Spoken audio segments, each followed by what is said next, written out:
अशा मोकळ्या प्लेट असतात, झिकझक शाई नसतानीच्या, काही स्टिच केलेल्या असतात. इथे जो टाका दिलेला असतो तो काढून आपण राजलक्ष्मीमध्ये अशी राजलक्ष्मी साडी बनवू शकतो.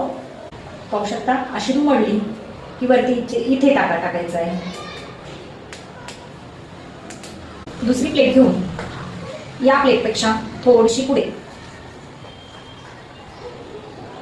पहिल्या प्लेटपेक्षा थोडीशी पुढे येईल अशी ही दुसरी प्लेट आपण टाकलेली आहे, घेतलेली आहे. आणि तिसरी प्लेट अशी घेऊन यामधले जे अंतर आहे ते सारखं ठेवलेलं आहे.